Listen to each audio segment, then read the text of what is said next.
Flosstube. My name is Becca and I'm SamBrie Stitches here on Flosstube and Instagram, and this is another edition of Interview with a Flosstuber.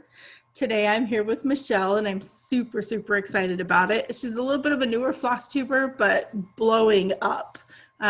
So yeah, you're getting very popular. It's pretty cool. She is Mama Loves GB on Flosstube and on Instagram. I really enjoy Michelle's channel. I've actually been watching from day one, which is pretty cool. She stitches beautiful pieces. We have pretty similar tastes when it comes to charts, which is really nice. And she just does really neat finishes as well. And also you have a tutorial for the walnut crystal dyeing, which is pretty cool. And every so often we get to see your Dalmatian. I think we saw one video. I'm a big dog person. Shadow's usually in my opening videos of my regular floss tubes. So that's a big thing. But if you're not familiar with her channel, I will be linking everything down below so you can go and check out her channel. But how are you doing today, Michelle? Not too bad today, thank you. I tell you what, I did realise on the way home, you are the first person that I have ever spoken to about stitching in person. Very cool. Yeah, I was trying to think, and it suddenly hit me. I was like, do you know what? I don't think I've ever spoken to another stitcher. Certainly not one that kind of stitches like me. Before the lockdown, I used to go to a craft club on a Tuesday evening, and the ladies were brilliant. They're hilarious, but they were kind of knitters and crocheters. And occasionally, one of them would bring a cross stitch, mainly from a small kit or anything. Now, I've got nothing against kits, but just they were doing it as an extra thing to their main hobby. Other hobbies, yeah. And so we had a little chat about it, but they weren't into that kind of like the dyed fabrics and the flosses and the the sort of style of charts and stuff that were. And it struck me as I was going home, you're the first person I've ever really spoken to in person about stitching. It's so nice to be able to have somebody to talk to other than, you're talking to the camera, so you're talking to everybody who's watching, but, not somebody who can talk back and share that passion that we have, which is really neat. So, yay, I feel honored. This is going to be a lot of fun then. So we'll jump into the questions. And the first one is, why did you start a floss tube, and were there any particular motivations? Well, I obviously been watching Flosstube probably about 18 months, 2 years, 18 months, and just sort of flitting around watching different people and subscribing and having favourites and things like that. And then during lockdown, I think the same sort of thing happened to quite a few people, because loads of new Flosstubers started during lockdown. And I started to think, do you know what, maybe I could do this. Maybe I've got enough stuff now to actually show, because it's always nice to just bring out kind of like an older finish or something you've done before, so that you can show, rather than just if you haven't got that much stitching in those 2 weeks or whatever. And I began to think, maybe I could, maybe I've got enough stuff now. And then it got to the point where I found that I was talking to myself. I was explaining things out loud to myself as I was going up the stairs, and I was like, right, you've either got to do this, you've either got to it's time, you've either got to do it. And so literally the week before we went back to school, so before I had loads of time to do Flosstube, so typical me, I thought, right, I'm getting into a really busy period now, so let's do something else. What a good idea. And so, yeah, I thought, well, like I said, I'm either going to go mad just talking to myself about stitching, or I've got to start a channel. So when I actually did my first program, my first episode, whatever you want to call it, I actually didn't know what I was going to do with it after that. I had no idea how to make a YouTube channel. I had no idea how I was going to edit it or anything. I just literally filmed it, just recorded it, worked out the rest later, actually. Because I was really careful in my first Flosstube as well, not to try and use all the Flosstuber comments like, I'll link that down below, or here's a picture of something earlier. Because I'm like, I didn't have to do that. I knew once I got on the path, I'd just start saying, it's down below. I don't know how to do that. I don't know what down below is. I do that. So yeah, I had to be really careful about that. And then I tried a few kind of editing programs, because I'm not particularly technological. It's got to be really, really simple. And noticed Lisa Smith, Kindred Stitcher, actually must use a particular program because it left a little watermark on her on her video. Like, right, let's find that program, and that works great. It's I think it's called Power Director or something like that. And so yeah, I did that, and then it uploaded, and then it was really quiet, and I didn't quite know why, and I couldn't do anything couldn't go back and retrospectively make it any louder. And then when I filmed my second one, I worked out that I could make it louder in the actual editing suite, and then yeah, after that it kind of took off. And when I did it, I'd said to my mum that I'd done it, and I was like, you know what, if I get 50 subscribers, you know, I'll be happy with that. It'd be nice just to have, you know, a few people are watching and stuff. So yeah, I was really surprised actually how quickly it's taken off. Yeah, your channel got popular really quickly, which is great because even though it was really quiet, you seemed comfortable and natural, which I think was great for like your first video for what people were seeing and everything like that. So yeah, and you showed some great stuff. So I think that's why word gets out, you know, once, you know, somebody mentions your channel and somebody else mentions your channel, then it blows up. So yeah. Definitely. So the next question is a subscriber question, and they were just wondering if you have a blog. No. I ain't gonna say that. Why not one more thing? No, definitely not one more thing. I would say probably I use Instagram more in like a blog style, I guess, as a retrospective record for that sort of thing. But no, I wouldn't. Again, I wouldn't know where to start with a blog. So. Yeah, I think Instagram's a good place to go back and kind of look at all your stuff. So yeah. So we'll go on to the next question, and it is, how did you learn to stitch, and how long have you been stitching? I get these notions. I get notions that I'm gonna have a go at something. And I remember sort of back in my 20s, my friend moved house, and I found this kit of a house, and I thought, oh, I can stitch that up, and I can put her house number on it. And so I started that, operative word being started it. I found it in the garage the other day at my mum's house, still unfinished. But about 6.5, 7 years ago, a friend of ours had a baby, and it was coming up for her first birthday. And so what I did was a height chart. I bought a kit and I did a height chart, and I really enjoyed it. I started off stitching it. I remember laying out the full length of the Ada, it was 14 count Ada, on the floor, and actually thinking, what am I going to do with this? This is massive. So I actually started stitching it sitting with it laid out on the floor. Oh wow. And I finished that, and it went down really well. They were really impressed with it, really pleased with it, and they've, you know, I've seen loads of photos of her growing. She's actually grown out of the top of the height chart. But yeah, and then I guess like everybody sort of starts searching for kits and things like that, other kits to do. And then it was a case of, well, a bit of DMC, can I kit something up myself? And then you fall down the whole rabbit hole of Etsy, and you get into hand-dyed fabrics and over things like that. And when I first started stitching, other than this height chart, it was just Christmas stuff really, because I couldn't imagine why anybody would want to have all these kind of dust catchers hanging around the rest of the year. It's Christmas stuff, surely. Yeah, so that soon changed pretty quickly. The rabbit hole. Say again? I said the rabbit hole of Etsy is what, changed it, I'm sure. I like how you call them dust catchers.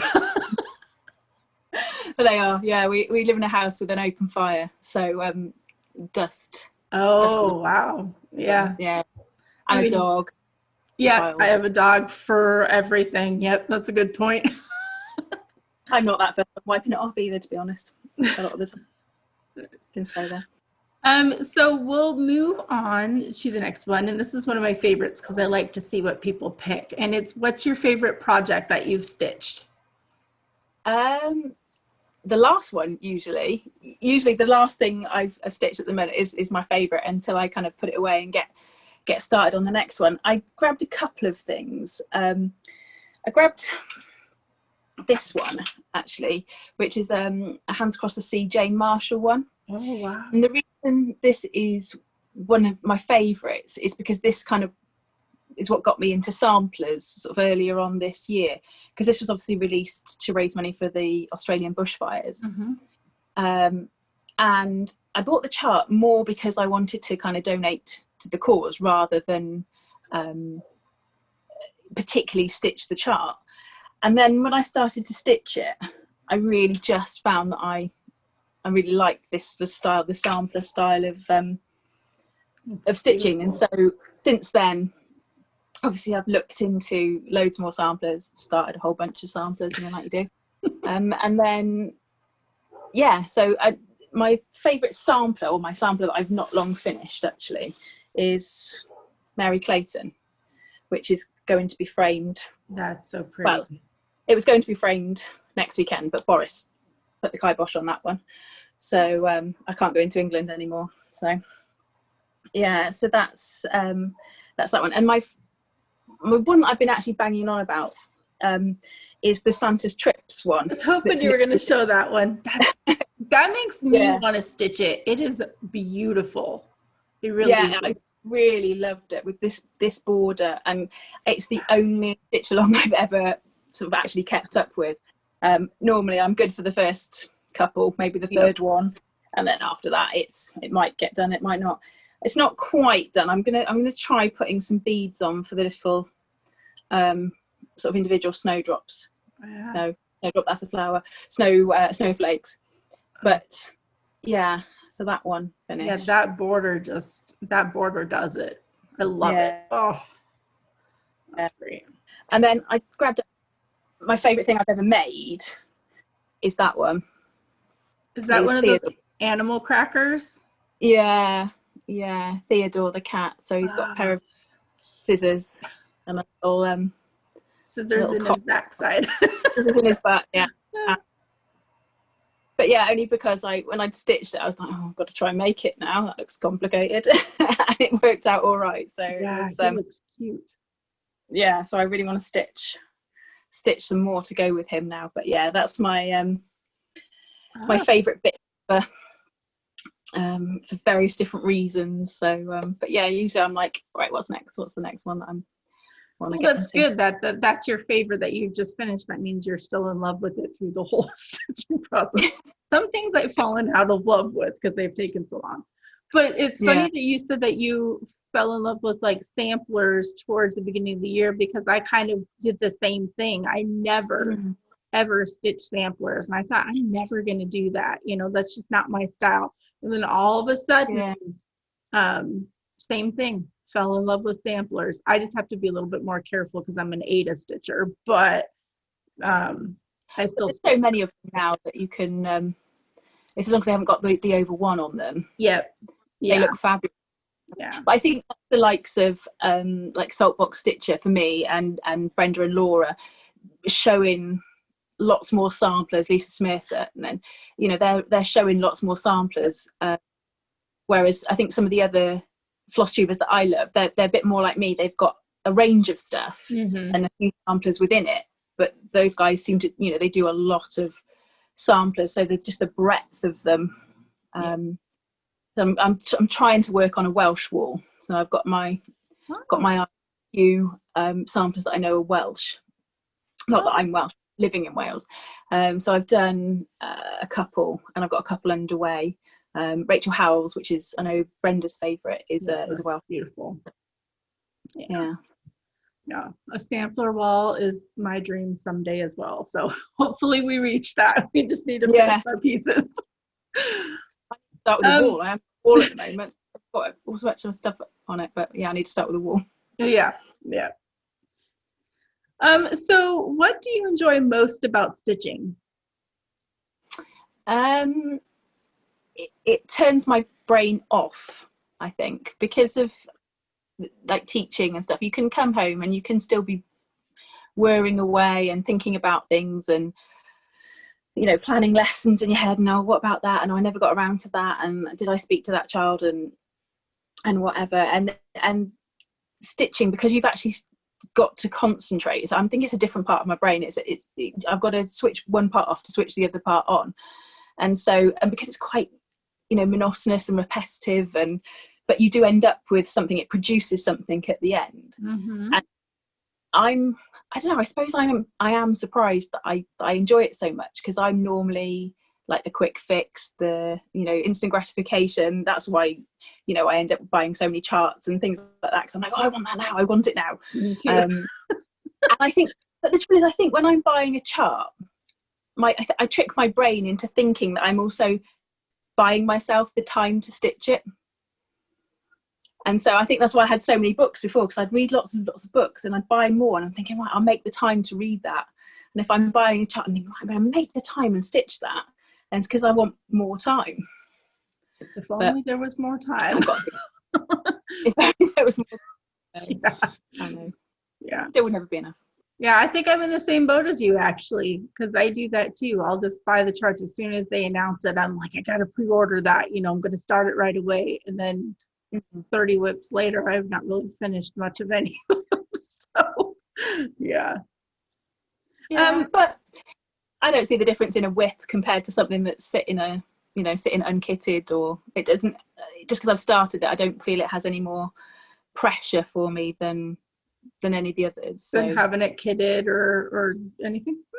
No, not particularly. No, there's some of them that kind of push to the forefront, and I keep thinking about. I'm like, yeah, come on, let's get this done. I think when you've had a few finishes as well, you kind of spurs you on, and to get some more finishes. But I need to work on some of the backs that I've got at the minute, because I've got quite a few. Yep, I get that. I definitely get that. So we're going to kind of get out of stitching for a little bit and find out a little bit more about you. The next question is, what's your favorite genre of book or movie? Books, definitely historical fiction, provided it's not set in the war. Every time if I read a blurb that's about the war, then I tend to put that one back down. But historical fiction. And then movies, films, I'm not a brilliant film watcher. We have conversations. Have I seen this? Have we watched this before? He's like, yeah, you've watched this before. I'm like, have we? Wasn't he in that other film? And where's he come from? And then, because I'm stitching all the time, I can watch a film and I could not tell you who was in it, what colour hair they had, what were they wearing, anything like that. And so I really, especially in the last 10 years, I don't remember films that I've watched particularly well, even if we've been to the cinema to watch them. So, the good old classics like Dirty Dancing and things like that, I can watch that and over again, and It's a Wonderful Life and all of those. But yeah, films that I've watched recently tend to just go in one ear and come straight back out the other, I'm afraid. Yeah. I'll sit and watch a Marvel film, and my partner Chris, I'm like, how do you know all this stuff? And he's like, and this is this person, they're from that film, and they connect here, and then this is what's going to happen, and all this was filmed in the future. And I'm like, really? Okay. At least you have somebody that can explain it to you, though, so that makes it a little bit easier to kind of understand or catch up. It sort of does, but then there's quite a large part of my brain that doesn't care either. Yeah. So, but yeah, I can watch them as individual films. I think they're great. How they all connect together and stuff like that, then no. Not so much. No. It's the same here. It's like background noise. My husband will put on a movie because he likes to watch like the same movies. Drives me crazy. So I'll sit and stitch, and I can still see, glance up and see what's going on, and then just keep stitching. And I'm the same way. I don't really care too much. So yeah. I've been start off on one film, and then I'll be stitching, and I'll look up and I'm like, have you changed the film? Is this a different film? He's like, yeah, that one finished. I'm like, did it? Oh. Time flies, apparently. No idea. So the next question is, what fictional place would you most like to go to? Oh, I've got two. Hogwarts, definitely. I would love to go to Hogwarts. I've been to the Warner Brothers Studios just outside Watford, 3 or 4 times now. So the actual film sets that they've put onto the lots that they were filmed on. Oh, that's cool. And so you go into this kind of movie theatre, and they start showing you sort of a short film about the making of it, and then they just open the doors, and then you're actually standing in the Great Hall, which is incredible. And you kind of walk through, and you can walk all through the film sets, and they've got, you know, the actual Diagon Alley there. Wow. Rain, and I think they've now done, since I went last time, they've done the Forbidden Forest as well. So there. And the other place that I'd love to go is Nelson Mandela House, which I don't know if it will mean too much to you, but it probably will do to the British viewers. So Nelson Mandela House is the tower block that Del Boy and Rodney live in from Only Fools and Horses. So my absolute favourite TV show of all time. Oh, absolutely. neat.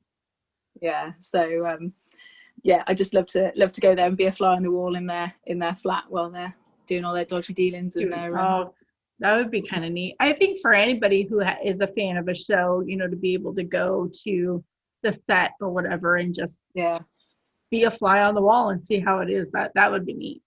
Yeah, it's incredible. So if you could do anything for a day, what would it be? So because my degree actually is in marine zoology, I'm absolutely desperate to go in one of the really deep sea submersibles. Really that desperate. Would be cool. For those. Yeah, just go right down to the bottom of the Mariana, now deep or somewhere like that, and go and see all the cool stuff that's down there, because there is some really, really crazy stuff down there. So I'm basically teaching my daughter about the deep sea, and she was drawing the other day, and she was drawing a siphonophore, which is a creature from the very, very deep sea. So I'm sort of planting the seeds now in the hope that she will become a deep sea biologist, and then she'll say one day, "Mum, come on, let's go. I've got this cool job. Let's go in the submersible." That would be amazing. Yeah, it really would. It really would.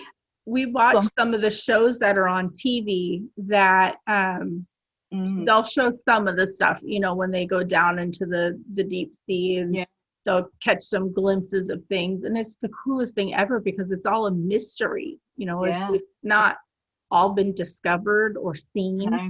Oh, that'd be so neat. There's a really, really deep spot just off Monterey, isn't there? So you can go. But I remember watching this. It's one of the TV programs or videos that I show to my A-level students, actually, and it's about this deep sea professor who gets all his students, and the first thing he says to them is, when you look at the map of the ocean by Australia, there's this really flat spot, and he says, why is there this flat spot there? And they come up with all these crazy ideas about to do with the geography or the geology, and he's like, no, we've just never been there. We don't know what it's like there. So there's so much stuff to find. And the other thing I'd really love to do for a day is to be a singer. I cannot carry a tune in a tin bucket, so I would love to be a singer. I'd just love to know what it's like to be able to sing. That would be kind of cool too. Just like a popular singer where you'd be up on the stage doing a concert, or just to be able to sing in general. Just to be able to carry a tune would be nice. Yeah. It's not in my, got no rhythm, I can't carry a tune. That would be kind of fun. I think I would like to be like a rock star or something up on the big stage and be able to do one of those over the top concerts. And oh yeah, that would be wicked. That would be neat. That would be really cool. So the next question is, do you have any other hobbies besides cross stitch? Not massively, no. Nothing that I would say is a real hobby. I like to make jam. That's always good fun. I like making jam. I like making chutneys and pickles and things like that. We're just into pickled onion season at the minute. So I tend to do mine with obviously the vinegar and the pickling spices, and then I put maple syrup in mine instead of sugar. Oh, so interesting. Really, that's a neat change. Nice. Yeah. So nothing.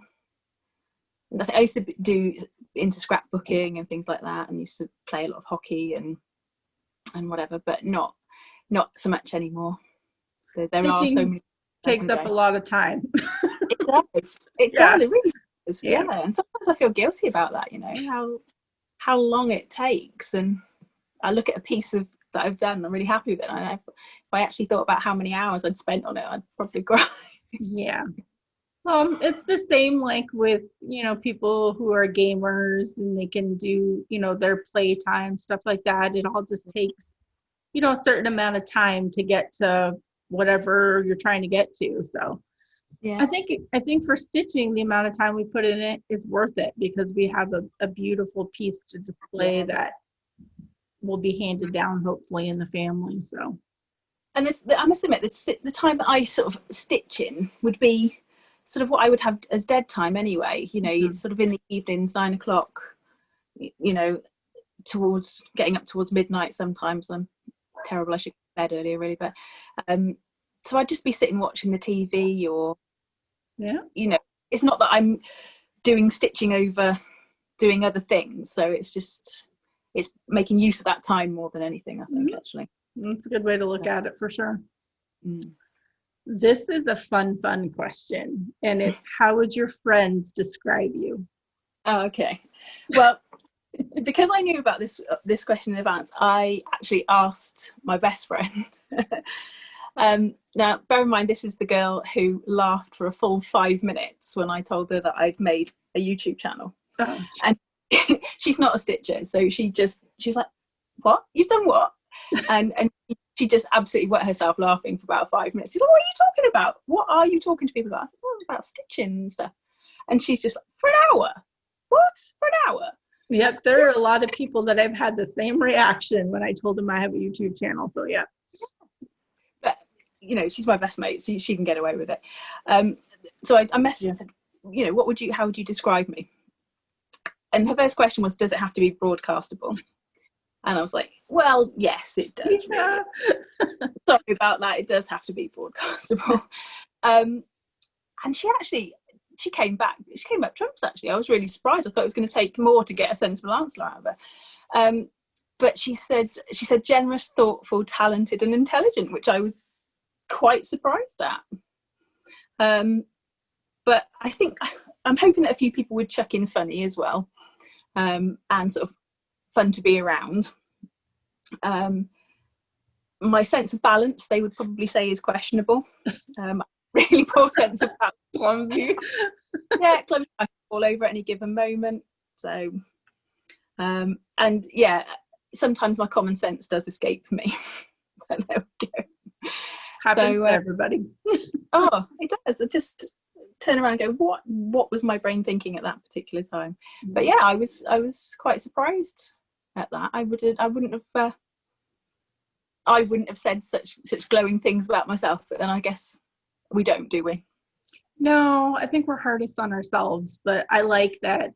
I like when people reach out to their friends. That's why I do a lot of these. I do the questions ahead of time because it's neat for you, because it's not a question that you would normally ask the people that are closest to you. And it's neat for us to see, you know, what people come up with. So yeah, those are very good traits though. So I'm curious to know what was not supposed to be broadcasted. Because there were a couple of people that I interviewed that said the same thing. You know, they messaged their friends and some things they couldn't say because, you know, so it's always curiosity. Probably my potty mouth most of the time. Yeah, cinema voice that I have when you know, film's just about to start and you get a quiet spot, and then I tend to say something quite loud and embarrassing. Not on purpose, we just happened to having that conversation, and yeah. So my embarrassment was quite low. So I think a lot of us have the potty mouth when we're not on camera. We really try not to put it on camera, but I've discovered that a few of us do. So yeah, the odd one slips out. I can sort of switch into teacher mode, which doesn't include swear words, except the occasional one under your breath sort of thing. But I can switch into that mode, but the rest of the time I'm terrible. Yeah, terrible. Nice. Yeah. All right, we're gonna get back into stitching with the next question, and it's how do you prefer to stitch? Do you use like a hoop, a Q-snap, a frame, that kind of stuff? As I said to you, when I first started, it was the floor, and then I thought, well, I probably should have some kind of frame for this, because I've only ever seen people stitching with a frame. So I started off with those, you know, kind of heavy wooden scroll frames. Okay. I started with those and sort of stabbing and then drawing through and then stabbing back and whatever. And then I kind of moved to Q-snaps, because that was lighter and you can change the size much more easy. And then, you know, getting stitching onto those scroll frames, unless they're going to stay on there for a long time, is a pain. So Q-snaps are much easier as I started to get more projects that could snap the Q-snaps on and off.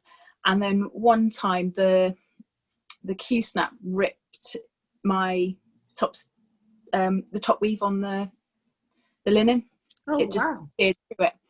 And so I used the sort of wadding on the sides, but after that I never really trusted a Q-snap again, and so I then moved to hoops. And then about, must have been last year, it was kind of, I got to this crux point. It was like, I really enjoy this hobby, but it's too slow.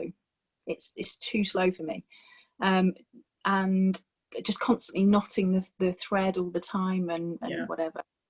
And so I was like, I'm going to teach myself to stitch in hand. I was spoke to a few people on Instagram and stuff, and stitchy friends via Instagram, and a couple of them stitch in hand. So I thought, I'm going to teach myself to stitch in hand sewing method. And so I did. So now I don't need any kind of special bits and bobs or anything like that. Nice. I just stitch in hand with the sewing method.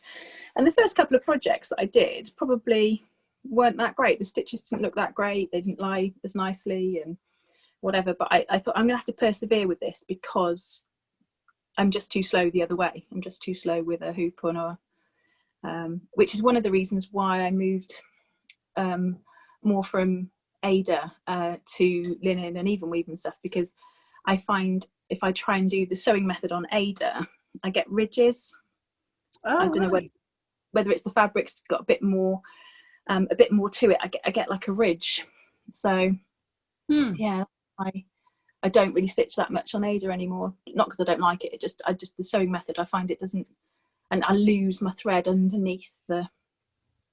That's strange about the Q-snap though, because that's what I use, and that I've not noticed it ever damaging the fabric at all. So I'll have to keep an eye out on that, because I've never thought to watch or to, you know, pay attention to that.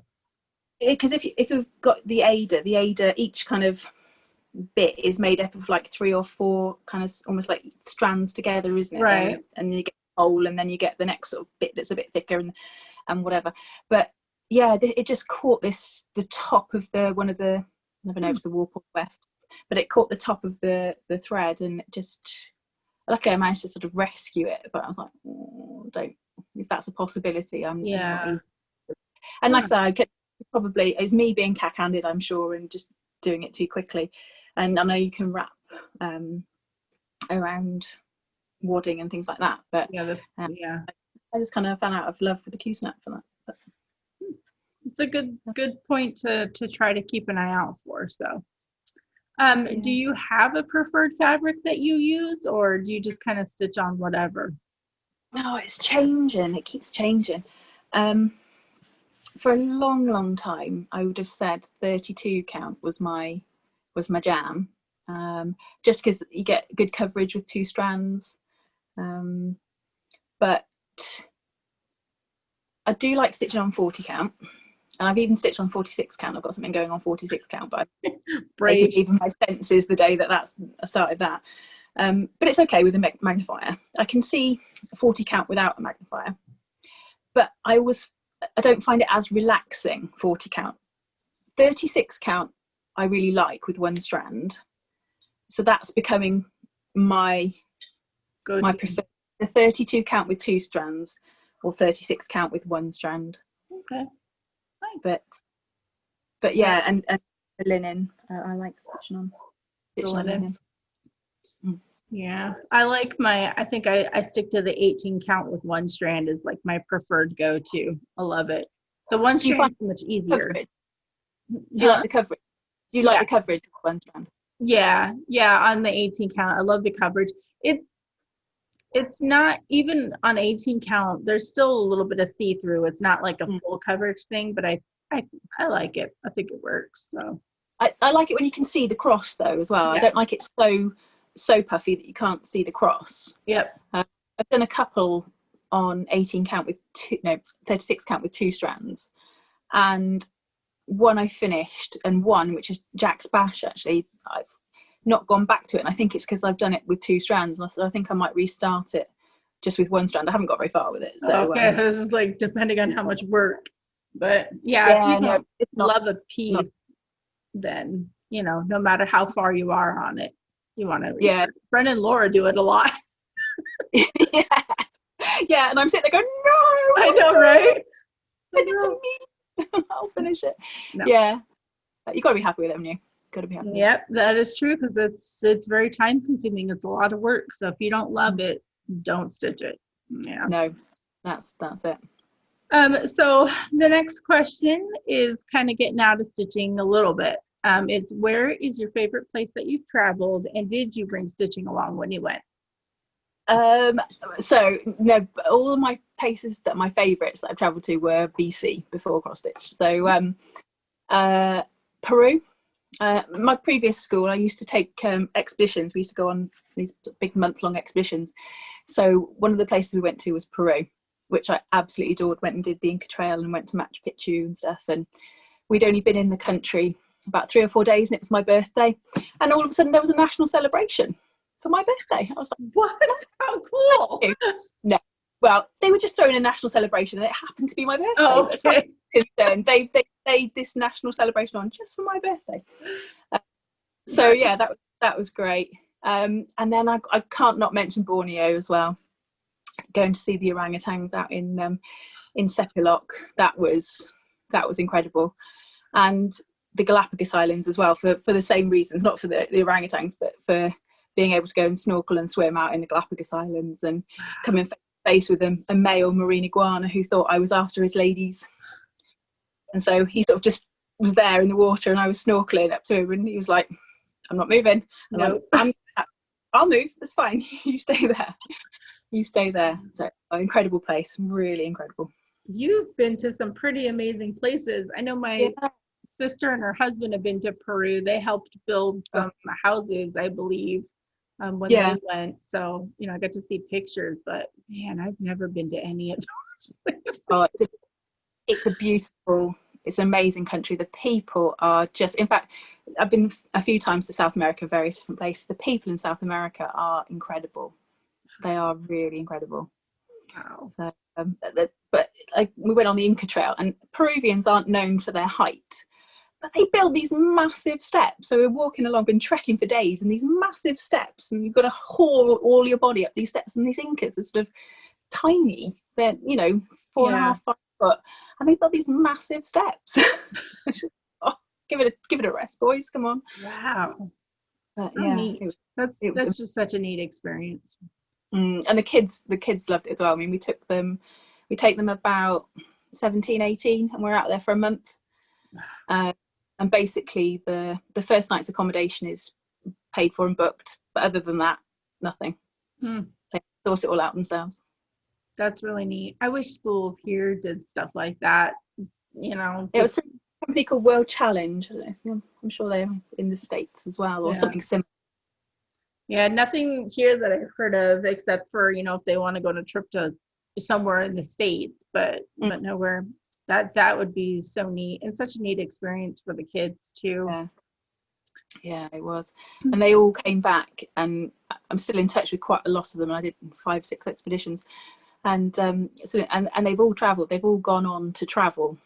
They've got the confidence to do it, and it's not just a week's holiday to Spain or whatever that they've booked as a package deal. They've traveled, so that's been really good. That has to mean a lot to you, that you got to play that part in instilling that in them. So yeah, very much. It's, I mean, when you're out there, it's quite it's sort of a stressful experience, and it's not a stressful experience in the fact that you just sit on your rucksack until they make a decision about where they're going.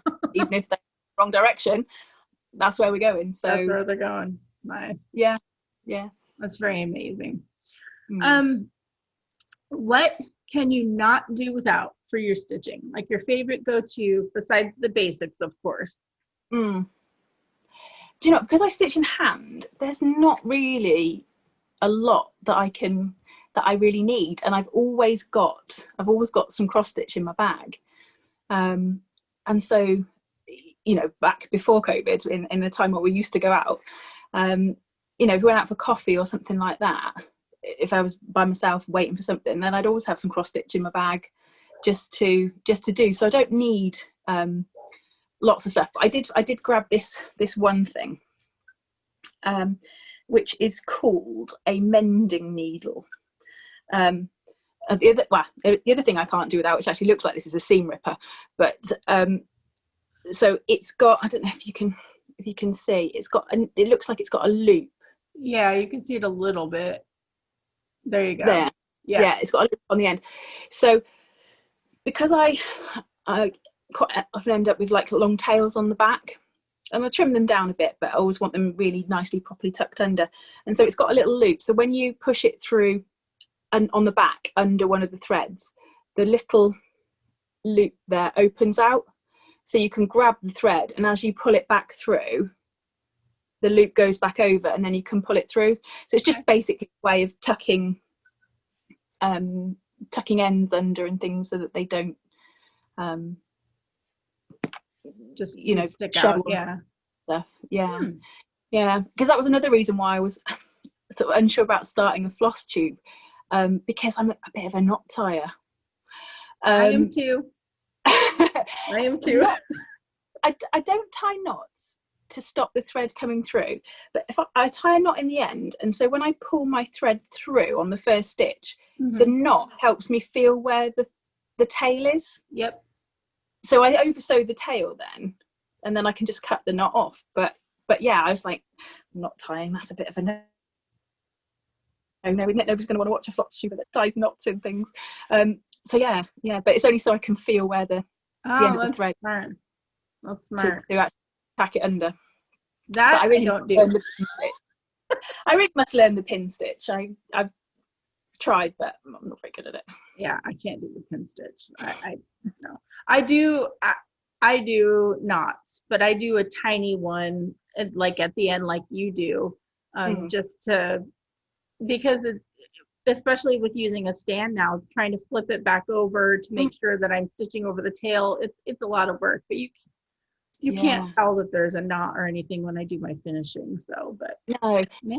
I've never been able to tell. I know some people say if you leave knots on the back, that when you have them framed, you can see them. But once you've sort of taken the thread back under a few stitches, a knot is deeper than that. I mean, like I said, I normally end up cutting mine off anyway because it's just for me to know where the thread is. But I've never had an issue with it. Yeah, I've not either. So the next one is, how do you decide on what you're going to work on next? Can I reach it? Is usually one of the things. Can I reach it? Is it awesome. in my reaching zone? I don't know. I normally have got about. I don't do rotation. I can't do the wheels very often. Occasionally I can throw in a wheel to choose. But I'm very much whatever I want to stitch on, I'll stitch on. And I just get these notions. I get this notion that, that's the one that I want to stitch on. There's one at the moment, a sampler that I started, a French sampler, that keeps twinkling away in the back of my head at the minute. So she'll no doubt be coming out before the end of this month. But yeah, there's been times where I've planned what I was going to stitch on in the evening, and then something completely different happened, like the new normal by Long Dog Samplers. I'd no notion of actually buying that or even starting stitching on it, and yet by 8 o'clock that night I bought it, started stitching on it and was well away on it. And I've got a little owl forest kit, and I'd finished off, what had I finished off?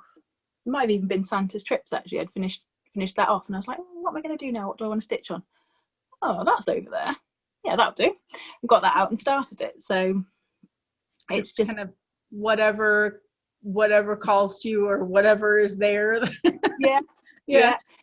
And it sort of goes with my my teaching philosophy, which is no plan survives contact with the enemy. So I make plans about what I'm going to teach, and then that all changes, and I make plans about what I'm going to sew, and then that all changes. All right, well then it's just all even in your life. Yeah. Yep. Surprise. Nice. I think that's a pretty typical answer for a lot of people, is it's just whatever calls to them or whatever is close by that's speaking to them. So yeah. So what do you do? Do you have? That's basically what I do. I don't have a rotation. I was trying to come up with a rotation for 2021, but I am horrible at it. I tried the wheels. I don't like the wheel telling me what to do. Like it'll come up with a project. No, I really don't want to stitch on that again, so the wheel doesn't work for me. It's pretty much grab whatever and stitch on it. I watched Jessie Marie, and I really admire her way of sticking to a plan. That woman is focused on plans and what she should do for the month. When I have managed to do a plan, like Stitch Mania, that month I can normally pretty much stick to a game plan. And maybe like Jolly July or something like that, I can pretty much stick to a game plan. But then the month after, I kind of like breathe a sigh of relief. But I do notice that I don't shop as much during those months where I do stick to a plan, so maybe I should make more plans. Make more plans. That's funny. Yeah. All right, well, we are down to the last question, and it's my most favorite. And it is, what is the best thing that has happened to you so far this year? Well, it's a challenging question, I know. That's why I'll leave it to the end. It is a challenging question. And do you know what? It's probably going to be a unpopular answer. But for me, personally, the lockdown was the best thing that had happened to me. I got to stop. And luckily enough, we were in a position where I was able to appreciate that rather than to, be frustrated or anxious about that. As a teacher, you've still got your wage coming in, and so, yes, I was still working. Yes, I was still teaching and doing online content. But for the past couple of years, I was beginning to get a bit burnt out, I suppose, with it all. I've been teaching 20 years this year. I don't know, don't ask if that time's gone. So yeah, I've been teaching 20 years this year, and I was starting to get burned out, and I was in probably just before Christmas and finished with the Christmas holidays. I was beginning to think, am I even got another year in me? What am I going to do in September? Am I going to be still teaching? Because I love the job. I love teaching. But any teachers out there will know it's never the teaching is the bit that does you in. It's the rest of the stuff that does you in. Yeah. So yeah, for me, that was a kind of golden opportunity to actually just to stop and reflect and think about, actually, do I want to rush back to all of these things that I'm not doing anymore? Do I really want to rush back? And what sort of teacher do I want to be? What sort of mother do I want to be? Spent so much time, didn't have anything else to do, did we? We spent so much time with our children, with my daughter, and I realised that most of the things that I say to her were prefixed by the sentence, "Come on, hurry up." And I wasn't saying that to her anymore. There was no "come on, hurry up." And yeah, while we all had our sort of trials and tribulations during lockdown, as a grown adult, when are you ever going to get that chance to stop for 3 months? And so I would say that it probably, I wouldn't go as far as to say it saved my teaching career, but it certainly saved my sanity. And starting back this year, I know it's not a normal year, but it's much more fresh. It's much more how I kind of want to be, rather than the way that I was sort of those 2 or 3 months before lockdown. I'd really nearly got to the point of like, I can't do this anymore. Don't know what else I was going to do. But yeah, so for me, it was the lockdown, actually. Yeah, I'm right there with you. The reason for the lockdown is horrible, but the lockdown for a lot of people was amazing. For me myself, I've got both my girls here. I kept my job, but I was home. But if it wasn't for the lockdown, I wouldn't be doing these interviews. I wouldn't have met some of the people from like the Zoom meetups that I host, that kind of stuff. So there is positivity in the lockdowns for sure. Yeah. Oh, you've got to look for it as well. You've got to look for it. But yeah, I know, some people had really, really horrible times, and I'm not saying that for us it was completely sailing, but if I've got to look back in the kind of broad brushstrokes, then that's my kind of overall impression of it. And the other thing is, we're lucky in our household that my partner's got a job that he works around childcare. So he's a dolphin watching guide in the summer, and he's a coach and a sports masser, and he can work all that around. So he pretty much takes full-time care of our daughter when I'm at work. And so when she's not at school, and I'm at work. And so to me, I'm not always around as much as I want to be. So yeah, for that time I was. Yeah. I think it's a lot of self-reflection. You've built a relationship, with your daughter being home for the 3 months, and it was great. It was great for a lot of people, for families. And it was great for the Flosstube community, because so many new Flosstubers came out of it, and it kept those people company that didn't have families or anything during that lockdown to be with. I know for me, there were a lot of comments from quite a few people who were alone because of the lockdown, and they turned to Flosstube. And it's so great that a lot of new Flosstubers came out of it too, because it's just making our community bigger. That's it. Yeah, that's it. There's room for everybody, because there's so many different styles. People do so many different projects. You can find everyone's got their own niche. They can, there's room for everybody. Yep, it definitely is. It's a good way to end it on some positive Flosstube community love. So thank you so much for taking time out of your day. I know schedules are crazy, and our time difference is crazy. So, it's blackout now. We're like, what time is it there? Trying to figure out the time difference. But thank you. I know people are really going to enjoy getting to know you a little bit more too. So thank you. I've really enjoyed it. Yeah. Nice to talk to someone. Yeah, I know, right? So we're going to say bye to everybody on Flosstube. Bye, Flosstube.